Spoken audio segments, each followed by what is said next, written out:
welcome everyone to another episode of the Jonathan Project Podcast, where iron is sharpening iron, and we help men navigate the complex world around them. And we take the great story of Jonathan and his friend David as the inspiration for our show. If you are looking for prayer, you have a men's event going on, we would love to be a part of that. If you want us to be a part of that, take some inspiration from our show, please reach out to us at thejonathanprojectpodcast at gmail.com. Again, thejonathanprojectpodcast at gmail.com. Also, want to let you know you'll find this in the episode summary, the link to this. We have developed a men's devotional. That's right. And it's absolutely for free, which you cannot find anywhere nowadays. That's right. 28 days, 2 minutes a day, and you can be uplifted in lots of different ways. So, with that, we're going to kick off season 6. So excited for that. Jason, welcome to yet another season of the Jonathan Project. How you doing, man? Be here. Good to see you. Yep. Makers getting at it. That's right. The devotional is free. Download it, read it. It would cost you nothing, or even saving the environment while we do it. That's right. So I know it's been a busy week to say the least. I know it's going to be even more busy in the days ahead. Like lots of folks out there, the summer doesn't stop for parents and people working. So here we are. But yeah, we're in season 6, so excited. I'm excited to kind of kick this off. So the first episode we're going to talk about here in season 6, I titled it, I think, and maybe we'll see if it sticks by the time we get to actually production. Is Jesus your spiritual concierge? Right? And I think I'm gonna take a big word as a sign of disrespect. I know, man. I hope everyone kind of sticks with me here, but yeah, your concierge, right? That person, if you ever been to like one of these all-inclusive resorts or hotels or something, that person that's there to book trips and all those kinds of things and make life just generally easy on your whims, right? Well, if we're honest, at some point in time, maybe multiple times or maybe ongoing, we look at Jesus and we paint him into being that, right? I think about the old stores here, and I'm probably going to take a lot of people down memory lane. You remember old Build-A-Bear, right? Yeah. There was this great store, lasted, in the late 90s, early 2000s, and then faded away. But you could go in, and it seemed like there was endless possibilities on how you could build these teddy bears. You could put clothes on them and all these kind of different things. Well, how often do we, if we think about it from a spiritual point, do that with Jesus, right? The biblical Jesus, right, who says, take up your cross, right, which means that you're going to have something go on and you have to persevere through, where he says the way is narrow. He gives all these things that illustrate, man, life is a little bit tough, but stick with me and keep walking. How often do we just hear, oh, well, Jesus talked about prosperity, he talked about blessings, he talked about the good things that are coming in heaven, and we miss and we create our own little Build-A-Bear Jesus, if you would, that is a little shallow. So that's what we're going to talk about. No, that's excellent. As you know, I've talked to people over time, and everybody has their version of Jesus, and it was kind of made into this joke in the Talladega Nights. It's like, well, I think of Jesus as a baby. I think of Jesus as this. But in reality, you don't get to pick and choose. It's just like when, he crosses the Jericho, and I love that. I love that. When they cross the Jericho and they're getting ready to go against the wall, or cross the Jordan, they're getting ready to go against the walls of Jericho. And Joshua looks at this guy and he goes, whose side are you on? Mine or theirs? And he goes, I don't know if you know this, Hoss. I'm on God's side. That's it. I'm on my side. That's it. Yeah. And so, and you and I talked about this, and we were kind of talking. I remember I go back to a friend of mine and I were having these discussions. And you hear people, they'll say, well, Jesus was really a good guy. He's a teacher, right? He was a healer. I mean, that's recorded outside the Bible. He's a healer. He was a good teacher. He really kind of this super elite intellect, which he absolutely was or is. But, I had somebody go, well, he never said he was God. And I'm like, whoa, let's pause for a moment. Let's pause on that. Now, that's your definition of Jesus. But when we look at the Bible, if you look in the book of John, in John 8:24, he tells them, he goes, hey, if you don't believe on me, you're just going to die in your sins. He made it such a fact to them, to the Pharisees and everybody else, that in chapter 8, verse 59 and 8, 31 and 32, or 10, 31 and 32, they're like, we're going to stone you because you've made yourself equal to God. We're going to throw enough rocks to kill you. Yeah, That's a process, that is a right? technique. And it's because, like you said, he says in 14:6, I'm it. I'm going somewhere. There's some mansions. I'm building one for you. I'm going to show you where it is. I'm the way, and I am the truth, and I'm the light. Nobody's Yeah, going to see the Father but through me. There's one path, I love it. right? I love it. Yeah. It's good stuff. Even right from the beginning, and I'm glad you brought up John because John, the beloved disciple, John, the kind of emotional disciple, he lays out a bomb right at the beginning of John 1 and 1. He says, "In the beginning was the Word," Yeah. right? And he is describing the one, the only Jesus. He's like, in the beginning. So before you can go as far as back as you want to go, there was Jesus. And Yeah. the Word created everything. He is the creator. So, and I don't want to steal some thunder from my notes a little bit later, but that is a powerful thing to wrap your head around. Are you following Jesus the King? Are you following Jesus like the concierge, right? This thing that you've created that he serves you, right? And he's here to just kind of hit your wish buttons and all this kind of stuff. He was the beginning. He is everything, right? So, anyways, John Well, John let's hit keep the it in nail Genesis. on the head. Let's keep it in Genesis, right? Yeah. And you said something like when you would go into Build-A-Bear, and I've contributed money to that store with, my daughter, and obviously not enough because I don't think they're in business. But Nope. uh, so you make those little bears in whatever image you want. But if you keep it in Genesis, God says we're going to make man in our image, and Mm, that's in Genesis 1:26. Then 1:27, he says, so he made man in his image. That's a big difference because the creator is the standard. yes. He sets the standard. Yes. I I don't get to. And for those of you who think that, well, this Jesus and that Jesus, pretty simple to interpret. I'm going to draw your attention to Psalm 145. And a good buddy of mine, Casey, pointed this out. He likes it and he says, hey, it talks about God's majesty and it kind of helps put things in order. And I'll tell you what I did when I read it. I'll tell you what I didn't find in there. My name or anyone else's.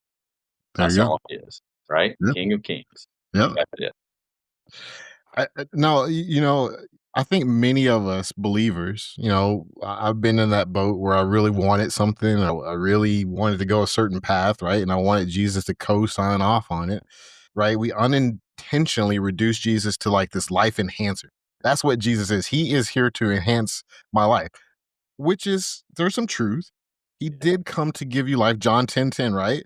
And to give you life more abundantly.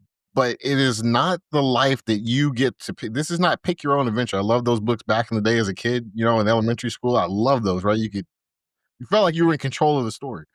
Well, it doesn't work like that in your life. When we surrender our lives to him and ask him to be our savior, and the word that a lot of us have a problem with, the title that he holds, Lord means he's in control, right? And so when we reduce him down to this life enhancer, you're really taking away the power and all that he came to do on the cross and through that resurrection.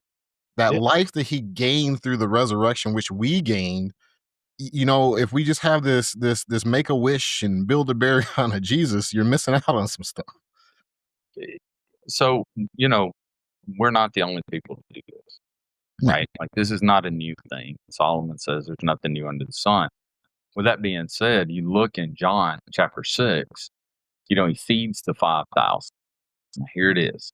There's this little kid shows up, got the loaves, 5 fish, feeds the 5,000, and all of a sudden there's these 12 baskets full of food. And he had been healing people. And it says, as it goes on in John 6:26, it's like they were looking for him not because he had done all those miracles, but because they were full. And you think about it, when Jesus comes on the scene, they've got the most oppressive government on the planet. So, as we talked a little bit about politics and how half America is unhappy, the other half is happy, like everybody was unhappy with the Romans. Yeah. Everybody was unhappy, Yeah. and they didn't care. They dusted off the back of their hand on a person's skull and did it on the regular, right? But it's, as they go through this, he says they're going to get ready to make him king. And that's when he steps away. He says he was kind of concerned because they were going to make him king by force because they wanted to be free. And I had a pastor that mentioned, he said, that's pretty unique. A man that can create food. You don't have to worry about that when you're on a campaign. Everybody gets fed. And I thought, well, and the army gets healed. So, oh, you got an arrow through you. I got that. Get out and get back in that fight. Yeah. Right? They wanted the Build-A-Bear. No offense to any copyrights, but Yeah. they wanted that concierge to go, I want this government gone. You know, Yeah. I've got this dirty towel over here. It's stinking up my little lounge chair. I want you to take it away. Yeah. But that wasn't what he was about. No. No. And there is a deeper thing here too, and it really kind of gets to a problem that it spans all of humanity, which is the obedience, right? And being able to have your heart surrender and follow. Luke 6:46. Why do you call me Lord, Lord, and do not do what I say? Yeah. Some of those common examples of that custom savior that we all have fell into. The Instagram Jesus is really popular now. The Mm, motivational quotes, the feel good, but there's no lordship. The life is not being transformed, right? The on-demand Jesus. Oh, it's the 911. mm, It's a problem. The sky is falling. Now I want all the Jesus I can get and some, right? yeah. The comfort only Jesus. Not when I don't want you to beat me up because I did something wrong. I just want you to make me feel good. I like those scriptures where I get uplifted, but don't convict me. Yeah. And you're right. Like, this is not nothing new, but in this era and as men and as spiritual leaders, you have to be cognizant of that, and you have to look out for those signs in your own life and in those in your family and those around you.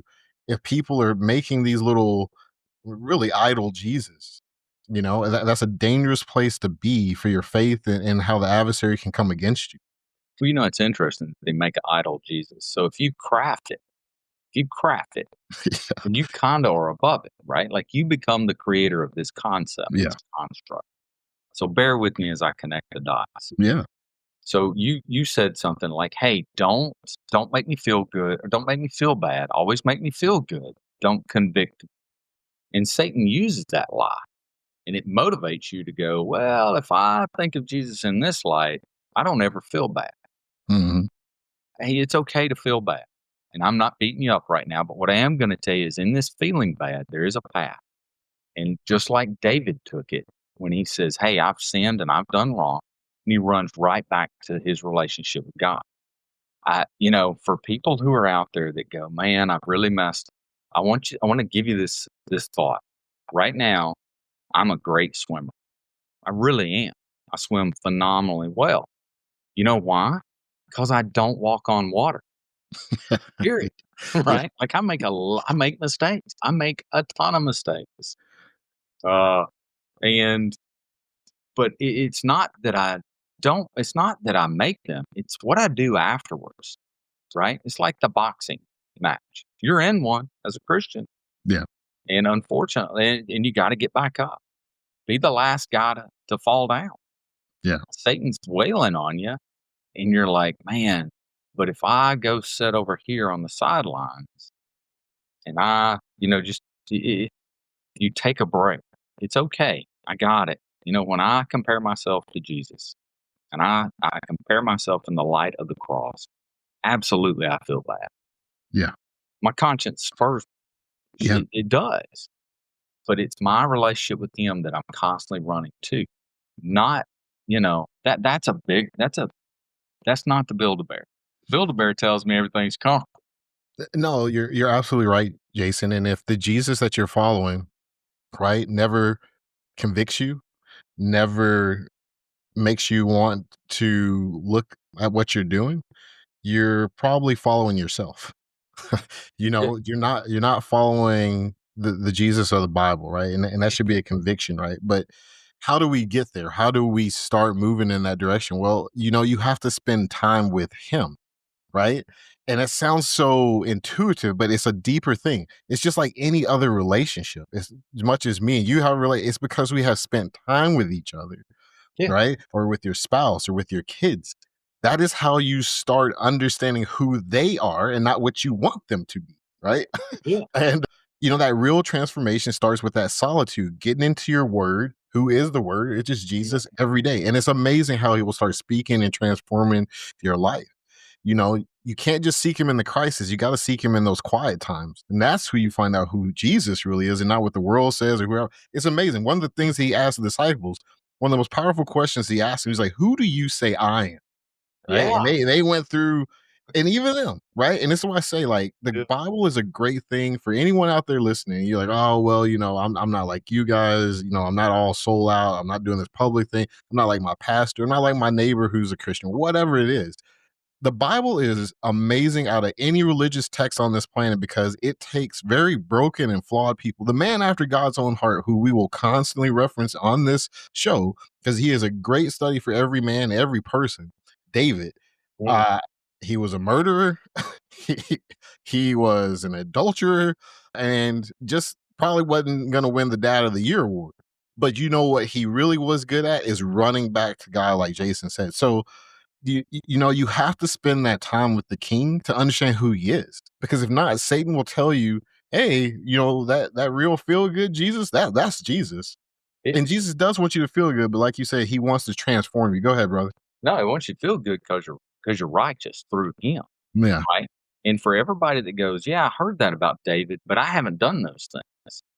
Well, let's pause for a moment. He was also a giant slayer Yeah. with a rock and a Yeah. slingshot. Yeah. David was nothing to mess with. Yeah. Let me tell you something. In my times in combat, let me tell you what I did not pick up: a rock, right? Like Nope. that wasn't going to be my number one option. That wasn't on the menu. Yeah. No, I didn't like. Yeah, I think I'm going to throw this rifle away for a rock.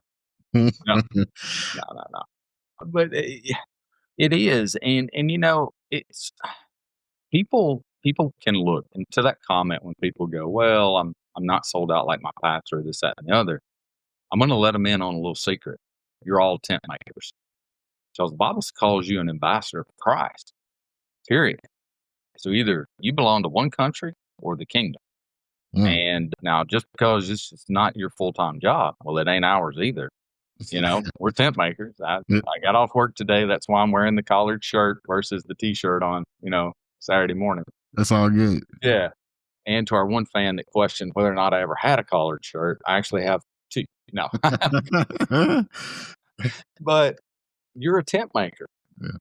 The day you sign on, you're in the boxing ring. You're a tent maker. You're an ambassador, and he called you to go wherever you're going. Right. Yes, sir. But there's plenty of people who mistook who he was. I look at in John 6:60, Jesus comes up with some seriously heavy concepts, right? He tells them, he's like, and they had eaten there, and I flipped to the wrong page. But he talks to them, and he says, look, verily I say unto you, he that believes on me, it's everlasting life. He lets them know that right up front. He goes, I am that bread of life. And he keeps on talking, and he's talking about them eating the manna and this, that, and the other, and they're dead. And he says, and he keeps going through, and he says, my flesh and and so forth. And it says a whole bunch of folks walked away, like a whole bunch, Mm. and it was just tough on them to listen. So Yeah. they No, lost. brother. I mean, I love that. That's a great point to bring out because it's a connecting to our modern day. There's still a lot of people walking away, and I wanted to spend a little time just challenging. Is like, asking yourself some tough questions and those around you. Is Jesus Lord, or is he just this cosmic butler to you? you Yeah. know, a king commands loyalty. And that is a tough thing in this modern era. People say, "Oh, find your truth," and all this other kind of stuff, and they want the concierge to take the request. That's not what Jesus is. Yeah. Jesus isn't just our helper, right? He's an advocate, but he's a holy king. Yeah. And there are certain standards that come with that, right? Yeah. If we fall in love, or we let our hearts and our lives fall in love with convenience, because that's really what we're kind of talking about here. We all want like to wake up and like, hey man, everything is sunshiny and rosy and there's no issues. But then it feels really foreign and it feels really uncomfortable when he says you got to shoulder a cross. Ooh. Now we want to take a pause and step back and want to do like those people that you just highlight. We want to walk away like, hey, I didn't sign up for the hard time. I'm here for the good time. Yeah. So you highlight something. So I'm going to let all the listeners in. This is the number one selling item. You want to make $1 billion. This is it. You sell convenience. Oh yeah. That's it. Grubhub, what the grocery thing that gets delivered, the apps that pay for things, convenience, right? And Or a lot of people, immorality. I'll throw that one what's out that? there too. That's another real good way to make money. Immorality. Yeah, Let's just be honest. Yeah. yeah, it is. Uh, so when people made me lose my thought. I'm sorry. No, no, no, no.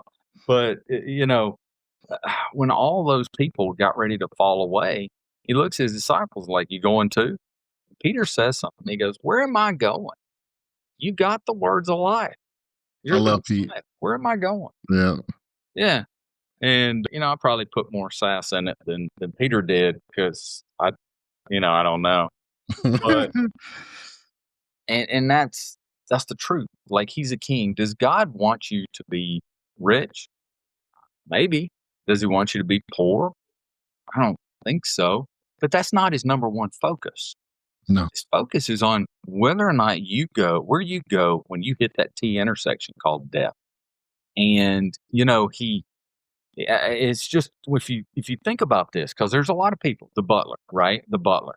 Well, I want money. I'm gonna claim it, right? And there's a very famous Oh yeah. evangelist that attracts a lot of that, right? Yeah. There's Yeah. several throughout time. There's Yeah. been several, and I love the story in Luke 20 and Matthew 22 about they're trying to trap Jesus about paying taxes, and he's like, "Man, that's a good question." Or at least that's what I think he says. But he reaches over and he says, "Let me have a coin." Somebody got a coin, and he gets a coin. Jesus had to borrow a coin. Mm. And he's very clear on this. He says, "Hey, whose image is that?" "Well, that's Caesar's, right? I guess you need to give it to Caesar. And because you're an image and you need to give to God what's God." And in Genesis, it's very plainly, we're made in his image, right? That's her. The coin is made in our image. And so we we what am I ruled by? I'm ruled by my creator, right? And that's the truth. I Yeah. think, throughout time, tons of people have said, "Oh, what about it?" And, who is Jesus and so forth. I love this. If you want to know in perspective and to going in further into John 11, when Lazarus was sick, Mary and Martha go, "Hey, could you go send word to Jesus and tell him the one that he loves is sick?" And I thought about that for a while. It wasn't because they love Jesus, but it's because Jesus loves us. And that ties into, hey man, while we were sinners, he still died for our sins. Yes. Yeah. He loved us. Yeah. That's the golden nugget of this, Yeah. right? Yeah. No, absolutely. And I think Jason, to kind of stream off of that is, Satan's strategy, especially in this modern era, but it's always been one of his key things beyond division is he doesn't now want to confront. It's not about conviction. It's not about confronting you, or even he doesn't even want you to get close to even feeling confronted. He wants you to be comfortably to compromise, right? He wants you to have that comfortable compromise. Like, hey, it's okay to have a little sin here. This things aren't going right. It's okay that you should be angry that you didn't get that new car and Jimmy down the street did. Forgive me for anybody that's Jimmy out there. I'm just using an example. But you have to ask yourself, this very hard question. What Jesus says in Matthew 16:24. Whoever wants to be my disciple, someone who's following him, you got to deny yourself and take up your cross and follow me, not yourself, right? And do we ask Jesus to bless our plans or do we seek his will? And I think about something that you say all the time, right? Like where you talk about, hey, I just want to be a good servant. I want to be a good ambassador. Ambassadors don't have their own plans. No. They don't go out to the host country and say, "Hey, this is my plan for you." You relay what the kingdom, the country has sent you. And that Yes. is a hard thing, I think. We go through seasons of life, just being honest and real and transparent. We all do.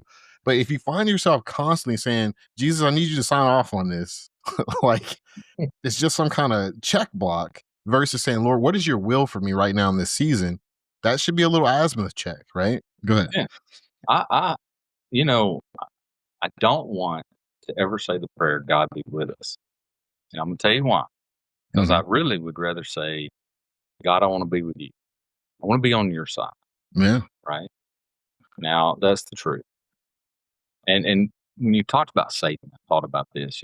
Physics says a body in motion stays in motion until less it's acted upon, Mhm. right? So if you're born into sin, you're already missing the mark. Mm. Satan doesn't have to do anything.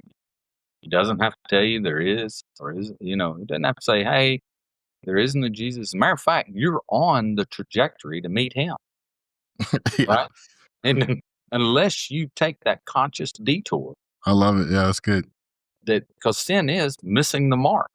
Well, Yeah. you're born into sin, so you're born at the angle of missing the mark, and that's the truth. And Yeah. think of it like this: when I went to selection years ago, we had the star land map, right? I've had a few chickens that have endured that course and didn't pass, but when you were out there, you calculated your point. And what they told us is it's super important that you have those little checkpoints along the way, because if you just click in your azimuth and you got it off by 1 degree, and you think about it, then you walk 18, 19 kilometers. Okay. By the end of that, you're somewhere else. You're Yeah. nowhere near where you're in. Yeah, the next state. Yeah, you're in the next state. So that's why even like having those prayer times, those are your little check marks, right? Yeah. Sharpening iron, sharpening iron. But when you go back to what Jesus is and this whole thing, he's the King of Kings. I love it. You know, Yeah, don't make any mistake who he is and what he is not. And I just want to sum it up here as we're getting closer to our 30-minute mark. Man, it goes fast when you're having oh, it fun. does. The idol of convenience versus the discipline of discipleship. There's a difference culturally, what the world wants, right? Your family, your kids, coworkers, the community around, they don't need a passive God, okay? They need with a part-time Jesus. Yeah, You have to be a man that's under the authority of a full-time king. There's a difference. Having a part-time Jesus doesn't help you overcome the world. It makes you succumb. It makes you another victim. You're going with the flow. Being with the full-time king, you can stand and you can be that breach that no one can get into your house and that cultural kind of things that are going on, right? Matthew 5:14 through 16, you are the light of the world. What is he saying? Those who follow him, you radiate what again he is. We're ambassadors, as Jason has said many times. And I love that example because it really proves out of who are you following. The world needs to see, for us as men especially, someone who can forgive. Oh, Lordy. They need to see men who sacrifice, sacrificing for the good, not sacrificing so I can get an 85-inch TV, right? Where I'm not going to get Starbucks 3 times a week. Sacrificing for the good. We have to be men who carry our crosses. We all have things that we struggle with. And if you don't, please let me know how you're doing it because it's not the truth. You know, not to complain when it's uncomfortable, but to have that courage to help our other brothers sharpening iron, right? Jesus may fit in your heart, but he will never fit in your box. Okay. That's what I want to leave you with. He's not about your preferences. He has a standard and we have to go and fit his standard, not what we want. Go ahead, Jason. you said something super important. As we try to be husbands and fathers and friends and mothers that are that light that shines towards Christ, right? And you said something about seeing people who sacrifice. And Jesus sacrificed, right? Let me tell you what he didn't sacrifice for. A Starbucks. No offense to the Starbucks company, but that's not it, Yeah. right? It's for righteousness. Yeah. So that we could be righteous. So if you're going to make a sacrifice and go, I sacrifice for my family, which we all do, but make sure that sacrifice also points back to Jesus. That's important, you know? And if you think about, well, Jesus does this and Jesus does that, understand, even when Mary, his mother, asked him about the wedding, he goes, "Man, my hour has not yet come." Wasn't worried about that. What he was worried about was getting to the cross, Mhm. and that right there, and that's when we talk about that. That's our focus. Yeah. Uh, you know, No, absolutely, man. We don't want to settle for self-serving Jesus. We want to seek that real savior who's going to challenge us and transform our lives and those lives and future generations around us.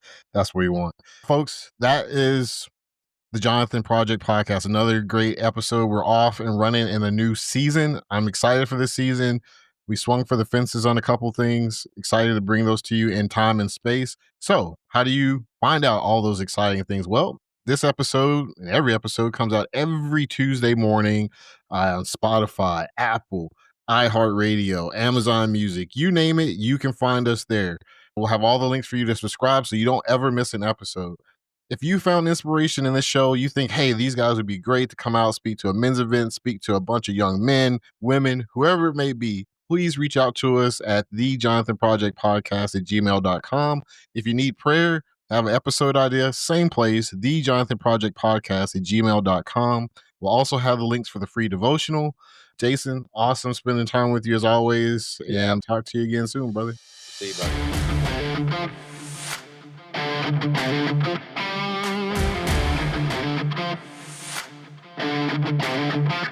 buddy.